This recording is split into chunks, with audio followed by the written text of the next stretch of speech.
I'm here drinking one of Bob Jacko's custom homemade brews that he was generous enough to bring down from Connecticut.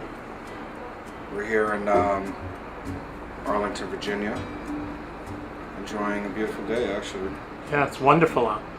So the question is, Mike, where do you think the LinkedIn local is going, and how do you think it's going? How do you think it's evolving? That's a great question.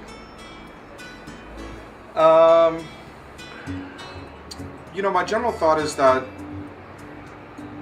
LinkedIn Local is so unique because when you look at other platforms like Instagram and Facebook and Snapchat and all these other well-known platforms, there's not been a movement that's been started by the community where people actually want to connect offline in person.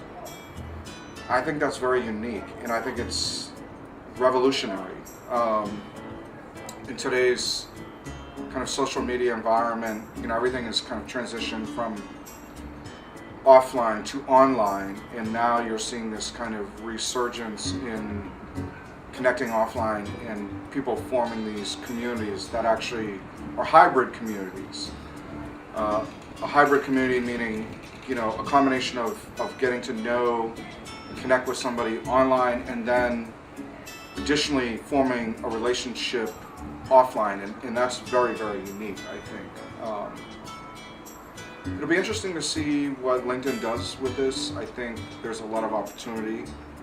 As a business, as a corporation, as a for-profit corporation, I believe that they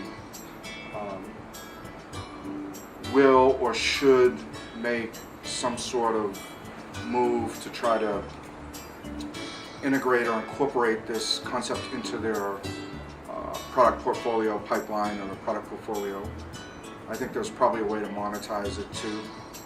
And it's really interesting. One of the interesting things I find about the LinkedIn Local as being a co-host in Washington, D.C., one of the first few LinkedIn Locals that were ever hosted and created, is that when you go on other platforms like Instagram and ask to connect with people offline, they're like, that's so bizarre, like what is this guy talking about? So on LinkedIn, it's very common where people will connect in person, share contact information, subsequently go out and meet at other events or meet offline. I mean, we did this here in Washington, D.C., where people saw Rachel Palumbo and Lila Smith had come down from New York, and a bunch of us went to the zoo and spent the day with each other's families, Rod and John and Trey, and it was a lot of fun, Michelle. So I think it's interesting. One of the things I was talking to Bob about a little bit earlier was I think, how does LinkedIn work with the hosts in order to try to provide value back to the hosts? So oftentimes hosts will spend their own money, they spend their own time, they spend their own resources coordinating and planning and getting sponsors for the events.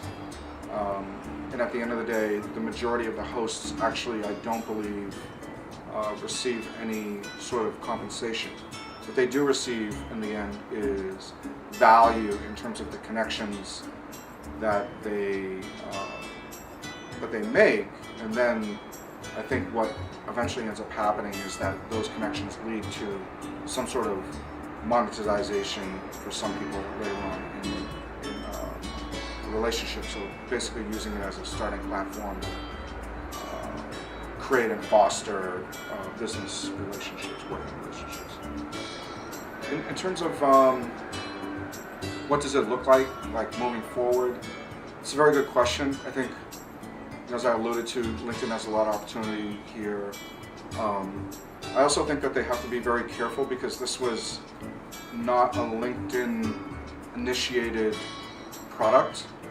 And I think that because it was organically started by Anna and Alex and Manu and Ryan and Eric, that there needs to be some unique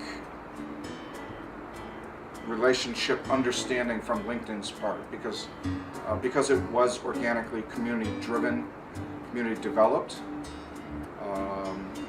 It's imperative that LinkedIn does not disrupt the social structure, the framework, the foundation which has been established by the actual users or consumers of the platform. So that's kind of my 2 cents on it.